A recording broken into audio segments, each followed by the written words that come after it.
Assalamualaikum hörmətli televizor köykçülər, yaxşımısınızlar? Siyaset Meydanı söhbət proqramımıza xoş gəldinizlər. Bugünkü söhbət proqramımızda Dünya Uyğur Qurultayının baş katibi Dolqun İsa əfəndi bilan ötküzgən söhbətimiz huzurunuzda buludu. Hörmətli Dolqun əfəndim, yaxşımısınız? Rəhmət. Dolqun əfəndim, siz yəni biz bu şu Uyğur yaşlarının yəni bir fəxri hesabmısınız? Yəni Uyğur xalqı üçün aid köp xidmətlərini qılıbsınız. Köplügən Uygurlar yəni sizin tarixinizni, yəni sizin kimliginizni bilishni xalaydı. Mümkün bolsa özünüz haqqında qısqacha bir to'xtalib o'tgan bo'lsangiz. Rəhmət, aldı bilan Ərik televizyon stansiya nomidan meni ziyorat qilganingiz uchun ko'p rahmat.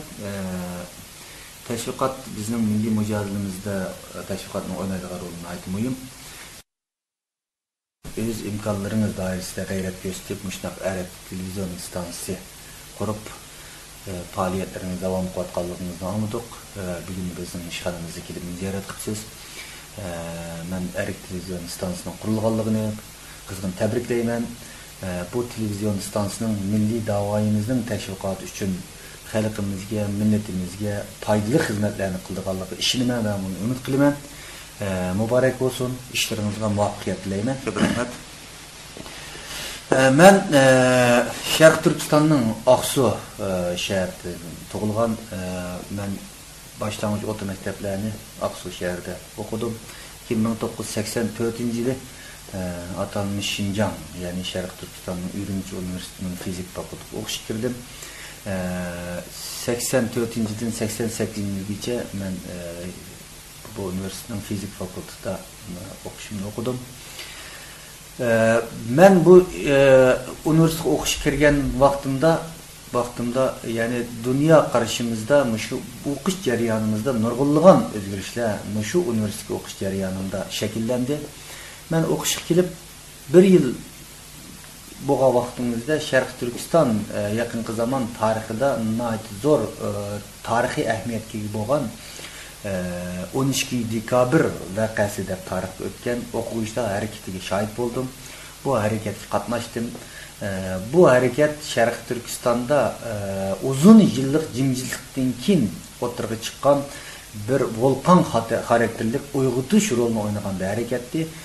Bu harakat milyonlagan insonlarimizni uyg'otganga o'xshash mening ro'y dunyoyimni uyg'otishda mühim rol oynagan bir harakat. Bu faaliyetga aktif iştirak qiluvchilardan biriman. Nurg'un insonlar bitta xato tushunishi va 85-ci o'quvchilar harakatini rəhbəri Dolqun shuni tashkillagan deb, onda emas, uni tashkillagan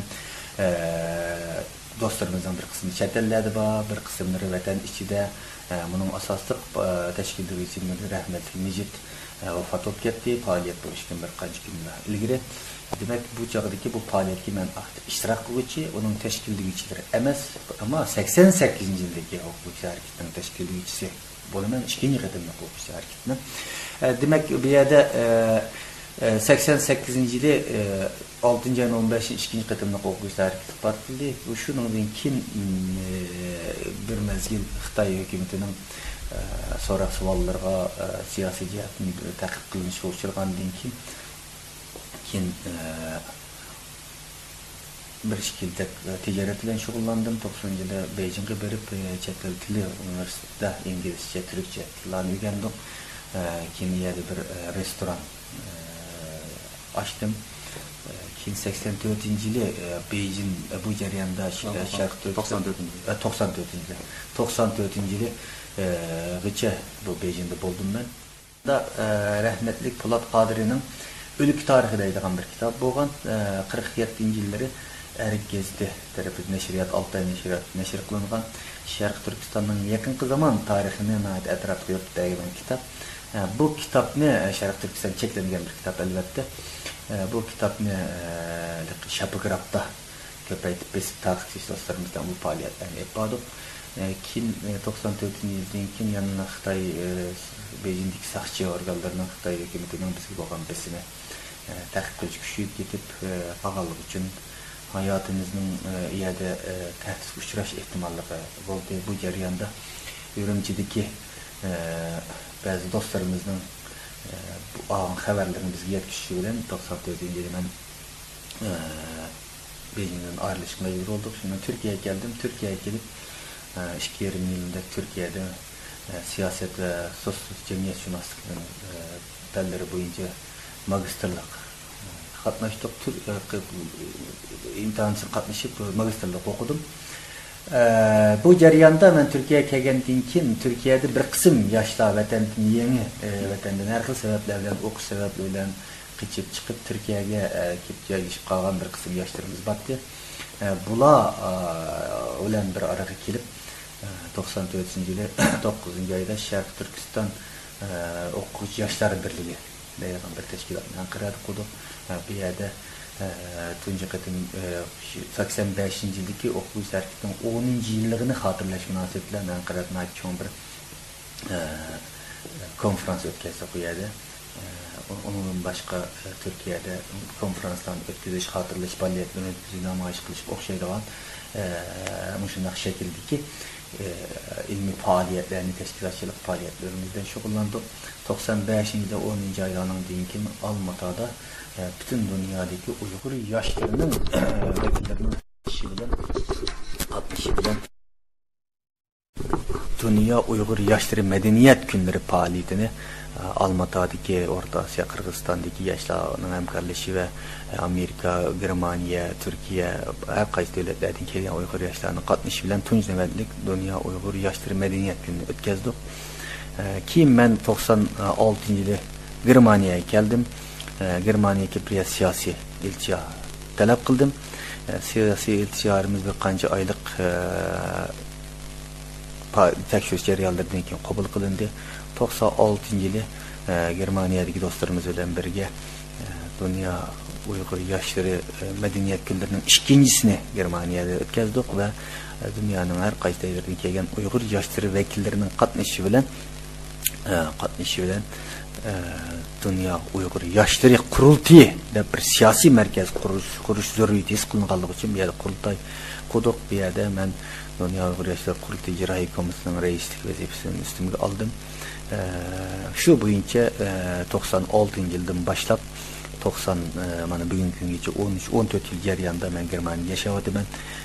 Dünya Uygur Yaşları Kurultayı jarayonida Dünya Kurultayı Yaşlarının icra komissiyanın reislik vazifasini aldım. Keyin Dünya Kurultayı'nın reislik vazifasiga saylandım 3. qatimda qurultayda.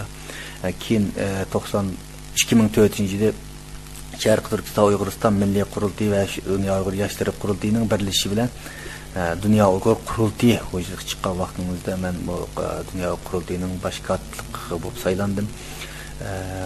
Şuningdan buyon ikkinchi qatimda qurultayda yana tekrar bu vazifaga saylandim. Bu qatim Washingtonda ochilgan qurultayda garchi men zamonan qatnashish fursatim bo'lmagan bo'lsa-mu, qatnashamagan bo'lsam-mu, viza problemi sabab bilan vakillarning bir ovozi bilan yana tekrar bu Dünya Qurultayı'nın başkatlık vazifasiga saylandim. Şu jarayonda qo'limizdan kelgan iqtidorimiz yar bergan shaklda Sharq Turkiston masalasini xalqaro platformaga, xalqaro jamoatchilikka to'ntirish, taqdim qilish, Sharq Turkiston davosini xalqaroda elib berish funksiyoni bo'yicha faoliyat etirish uchun qo'limizdan kelgan iqtidorimiz yetgan doirada mush faoliyatni berib kelyapmiz. Doktor efendim, köp rahmet. Siz 1988 yildagi şu Ürümçide izleyen şu o'quvchilar hareketining yani başlamçılardan birisi bo'lib hisoblanasiz. Bu qitimqi 2009 yili 7-oydagi yani bu 5-yil vaqasimi yani bu dastlabda o'quvchilarning başlamçılığı bilan namoyish qilindi deb o'tirg'i chiqdi. Bu ikki qatimliq vaqaning o'rtasida qanday bir farqlar bor? Yani bu qitim nima deb bunday ko'p sonda odamlarning o'lishi kelib chiqdi yani. Deganingizlikdek bu 88-yilda Sharq Turkistonda bir o'quvchilar harakati yuz bergan. Biraz ilgari men deb o'tdim. Tunji navbatlik o'quvchilar harakati 85-yilda yuz berdi. İkinci qatimli o'quvchilar harakati 3 yildan keyin 1988-yilda yuz berdi. Bu qatimqi 5-iyun vaqasining dastlabki buni qo'zg'ab chiqishchilarimi bizga kelgan ma'lumotlardan qaragan chog'da bularmi o'xshashli o'quvchilarning asos qilgan.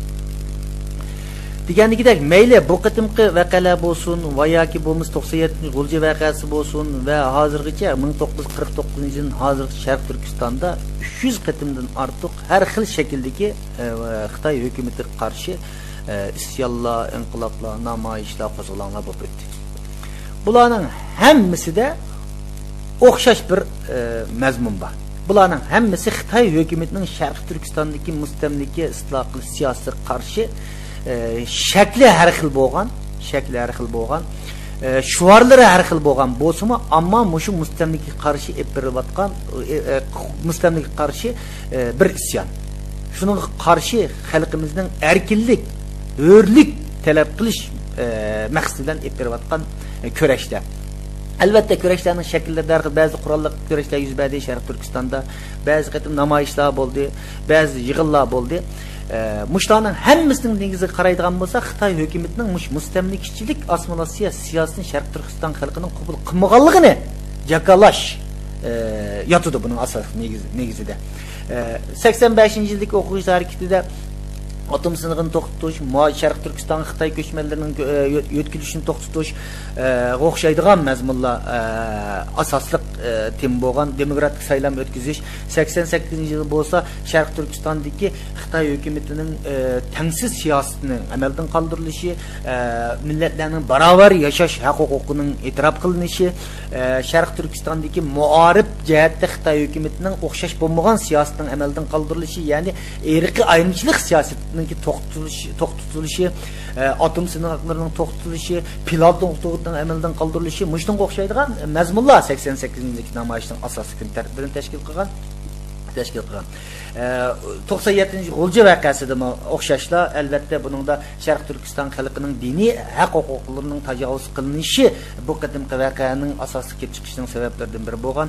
Bu qatim 5-iyun qonliq qirg'inchiligi bo'lsa, Guangdongdagi Shaogandagi o'yinchiq fabrikasida Uyg'ur ishchilarga Xitoy ishchilarining zo'rlik bilan bostirilishi, o'ldirilishi va buningga Xitoy hukumatining sukutga qarab turishi va yoki mushu qatlamga nisbatan Xitoy hukumatining qo'llashiga o'xshaydigan, ya'ni irqiy ayrimchilik siyosatining bir natijasi bu qatimqi voqeaning kelib chiqishiga, ya'ni o't tutashtiruvchi pilak bo'lgan.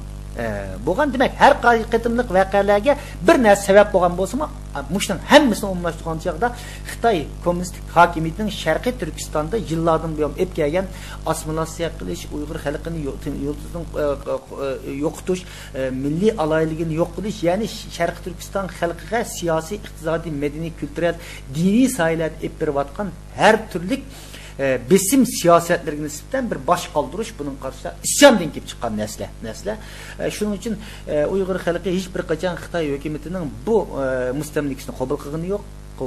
O'xshash bo'lmagan tarixiy sharoitda o'xshash bo'lmagan usullar bilan, o'xshash bo'lmagan shuarlar bilan chiqish orqali Xitoy hukumatining Sharq Turkistondagi bu mustamlika siyosatini rad qilib kelgan. Bu qatimqi hodisami shu. Albatta xalqimiz bu qatim 88 yılın o'xshash shaklda tinchlik bilan faoliyat olib borgan sabr o'quvchilar harakati. Bu qatim qismi dastlabki o'quvchilar harakati bo'lib o'tirib chiqqan, keyin albatta jamiyatning boshqa bu Xitoy hukumatining bu besimlarga, zulmlarga bardoshlik berolmagan, buning nisbatan ichida nafrat tuygan bo'ldi bas deyip qandaq şekilde özünün hissiyatlarını, özünün narazılığını ifadələyənməy muşundaq təşdanlıq içi tuğan xalqımız bunu qatnışıb ketken.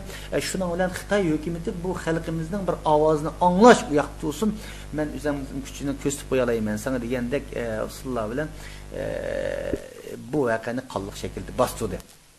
88-yildagi vaziyat bilan bu qatimqi namoyishdagi chiqqan vaziyat o'tirsida Sharq Turkistonda, ya'ni zulmning ne kadar ig'irlashgan sari, ziddiyatning besimga qanchalik ig'irlashgan sari qarshilikning shu qadar kuchli bo'lganligi bu haqiqat.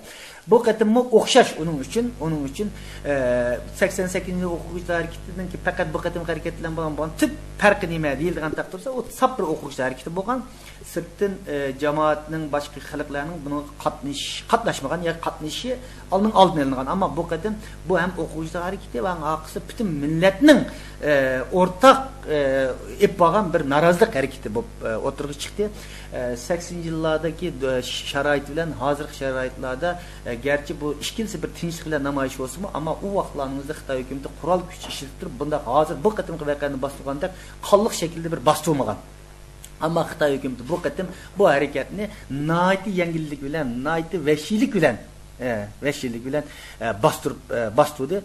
Çünkü şundan köy vağıl oldu ki Xitay hükümetinin Şarkı Türkistan'daki bu qanxor siyasetinin, vahşi siyasetinin qaysi dərəcəyə yetkenligini aytıb uçuq aşkar görüp ağıl buldu. Bunun yıllar ilgiri Xitay hükümeti bulunsa xalqara besimlardan biraz təptatqan, hiç bolmasa özünün belgilep bergen yalğan qanunları bolsunmu icra qilish üçün biraz nomus qiladigan, biraz çümperdə bir maske bilen hərəkət qilgan bolsa, amma Xitay hükümeti bütün bu maskelarni bütün bu çümpertlerini yitip taşlap kip yalıngaç halda men seni bastıra alayman go, men seni öldüre alayman go, nime qila alaysan deydigan bir resmi devlet terörizmni ishga serish orqali bu voqeani qalliq bastırdı.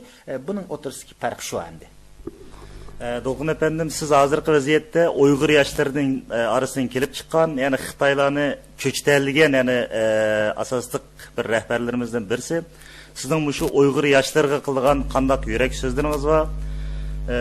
Siz Uygur yaşlarından yani nemelerini kütsüz?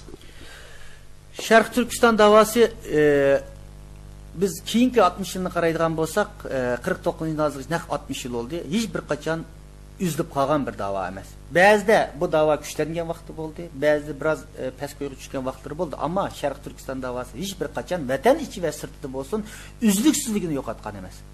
Demek muşu üzlüksüzlükni davamlaştırıp gelgen yaş nesil. Şarkı Türkistan davasının üzlüksüzlüğü, izciliği kabalat kılış milli davayımızın en asaslık şartlardan biri. Şunun için yaşlarımızın Şarkı Türkistan davasına ilgi çıkış, milli mücadelemizi güçlendirişi en mühim vazifelerden biri. Tabi bu Şarkı Türkistan davası dediğimizde her kandak bir insanın, cümleden her kandak bir yaşının, yüzünü Uygur diyen insanın bu davaya hizmet kılış mecburiyeti var. Ve bir vazifenin üstüge kılalaydı. Bunun için onun doktor buluşu, alim buluşu şart emez, bay buluşu şart emez, naicik tıllarını buluşu şart emez. Her kandak insanın bu davada bir kişilik ornu var. Bazı insanlar benim kulağımda işim kelmeydi, yeziş kelmeydi. Ben okumaptı kelmey, ya ki benim pulum yokken, ya ki benim tilim yokken de mavi şeklinizde yüzünü bu davanın içinde bir avantgardlık rol oynayamaydıgan şahs katarda kördüğün yaşlarımızda buna ait hata. Her kandak bir yaşının, yani o bir Uygur boğan iken, her kandak bir insanın Şarkı Türkistan davası için okşaş bulmagan orullarda okşaş bulmagan rol oynayalaydıgan kabiliyetiga ega. O maddi cihetten buluşu mümkün, siyasi cihetten buluşu mümkün, medeniyet cihetten buluşu mümkün, til cihetten her xil sayılarda buluşu mümkün. O insan boğan iken Allah onu çokum bir kabiliyetiyle, bir iktidarıyla yaratkanlığı muhakkak, o iktidarın çokum Şarkı Türkistan davası için hizmet kıldıralaydı. Şunun için bu davada her kandak yaşının hiç kandak bir kişinin kam bulmagan şekilde davaga hizmet kılış mecburiyeti var ve o kabiliyeti var. O kabiliyeti yaşlarımız işiniz gerek. Şunun için şunun bilen birge yani bu davayımızın çokum kalbi kıldıqanlığımızga yaşlarımız işiniz gerek. Çünkü nurgulgan dünyada hazır nayt hata köz qarashlar var. Xitay nayt taraqqi ketdi. Nayt aciz vaqtlarının üzdə Şarkı Türkistan bazısı sel bolmagan xalqımız azadlıqqa erişemigen tulsa bugün diyen dünya diyen Xitay diyen taraqqi ketken, iqtisadi güçlənib ketken, atom iqtidarı ega bolgan bir dövlət, mançı milyon askeri var. Onda hazır Şarkı Türkistan'da Xitay diyen mançı milyon bolup ketdi. Şunun için bu işimiz yok deydigan bunda bir hata düşençi var. Xitay muşundaq güçlengeni bilen, muşundaq taraqqi ketgeni bilen, tabii Xitayning taraqqini güçlengeni atom bombasının boğanlığı hakikat. Dünyada kudretli bir devlet bulunan dep ilgilewadi bu hakikat. Ama Xitay hiç bir qaçan muşundaq bir güçlengen davrda hiç bir qaçan Uygur xalqidan bugünkidek qo'rqqan emas. Xitay tarixda Uygur xalqidan en qo'rqib atgan, en ehtiyot qilib atgan bir davr. Demek şunda her qanday güçlük bir diktator hakimiyetinin nayt aciz, zayıf noktaları buldu. Şununla çünkü bizden bu davayımız Xitayning muşundaq güçlük kuralları nemeler bolsa, Şarkı Türkistan xalqining davaga bo'lgan cheksiz bir ishonchi bor, qalbida imoni bor. Muşnundan vazgeçmegen, ümitsizlikке düşmegen vaqtimizda Sharq Turkiston davasida cho'qim biz g'alaba qozonamiz. Shuning uchun yoshlarimizning bundaq ümitsizlikka kirmasligi kerak. Sharq Turkiston davasi haqli bir davo, diktatorlik abadiy emas. Bu yolg'iz Sharq Turkiston xalqining lam orzusi bo'lib qolgani yo'q bugun. Xitoyning diktatorlik hokimiyatining oxirlashi. Bugun Tibet xalqi o'xshashlar o'zining erkinligi uchun kurash qilyapti. Uyg'ur xalqi o'zining erkinlik, mustaqillik uchun kurash qilyapti. Hatto Xitoy yoshlarining o'zi, Xitoy xalqining o'zi Xitoy kommunistik hokimiyatining bir diktatorlik siyosatiga qarshi isyon holatida turyapti. 89-yilda buning aniq ta'kidlarini ko'rdik. Xitoy hokimiyati o'zining o'quvchilarini hech ko'zlarini yumib qo'ymay turib bir kechada necha 10 minglagan insonlarni o'tiribdi. Xitoy xalqi buni unutib qolgani yo'q. Bugun Xitoy kommunistik hokimiyati faqat o'zining askariy kuchiga, saqchi kuchiga, polis kuchiga tayinibla bu tinchlikni saqlayotgandagidek ko'ringan bilan, ammo buningdan balkim Xitoyning mushu imtiyozlaridan ega bo'layotgan 4-5% Xitoy la balkim buningdan memnun bo'lgan bo'lishim, ammo %90% Xitoy xalqining o'zimi bu hokimiyatdan norozi. Chunki hech bir qachon hech qanday bir inson Alloh tug'ilishidan o'ziga bergan erkinlik bu tushunchdan voz kechmaydi. Bu irodasidan voz kechmaydi. Xitoy xalqimi o'xshashda erkinlikka tashna, demokratiyaga tashna. Onun uchun Xitoy hukumatining bir diktator hokimiyati mavjud bo'lmaydi. Albatta 5 yil, 10 yil surishi mumkin, ammo bu mangulik deyarlik emas. Xudoyim bo'lsa biz buni ko'ramiz. Uyg'ur xalqi cho'qim ümidsizlangan vaqtda, umidini yo'qotmagan vaqtning o'zida cho'qim o'zi kutgan mustaqil bo'ladigan, erkin yashaydigan bir dunyo quralaydigan, erkin Sharq Turkistonda o'zimizning ko'k bayrog'i bilan yashalaydigan kunni cho'qim ko'ramiz.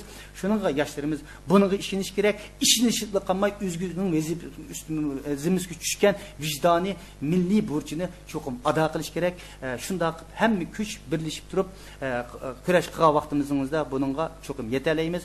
Bütün yaşlarımızda bulupmu vatan sırtıda 90 yıllardan keyin hazır dünyanın her qaysi yerlerinde nahit kabiliyetli yaşlarımız Avrupa olsun, Amerika, Kanada olsun, Türkiye dünyanın her qaysi yerlerinde nahit kabiliyetli yaşlarımız mevcut arka çıkmadı. Bu bizim davayımızın güç berdi. Şu bula gücünü bizim davayımızdan ayırmaslık gerek. Dünya kurultayıga bizim rehberimiz Rabia Kadir Hanım'ın etrafı zıç uyuşup. Çünkü neçe vaktin dünyada Uygurlar birleşemeydi. Uygurlarda bir merkezi aparat yok. Rehberlik dahi yok deydiğen okşayış. Muşundak fikir hakimdi. Ama biz bunun hatim belgeli bir qancha yıllar bo'lib ketdi. Bugün bütün Uygur halkı birleşeleydiğanlığımızı uyuşalaydiganimiz bir bayroqning bir rahbarning atrofida uyuşalaydiganligimizni ko'rsatdik va dunyo buni qoyil bo'ldi. Dunyoga uning uchun bugun dunyo qurultiyining xalqarodagi obrazi zo'r bir mayli Birlashgan Davlatlar Tashkilotidan bo'lsin, xalqaro tashkilotlarga bo'lsin, o'zimizning xalq ichida bo'lsin, yuksak bir hurmat va ishonchga bo'lgan bir sharoitning o'zida. Shuning uchun biz butun yoshlarimizni texmi ilgirlagan asosda ishonchi turg'izishiga, o'zga ishonishiga, da'voga ishonishiga chaqiraman. Muşnaqa vaqtimizda biz cho'qib g'alaba qilamiz deb o'ylayman. Sizga ko'p rahmat. Sizga ko'p rahmat. Hurmatli televizor ko'ruvchilar, shuning bilan bugungi siyosat maydoni suhbat programmamiz mushayda oyoqlashdi. Xayr xo'sh, kelar qitimliq sonimizni ko'rishaylik.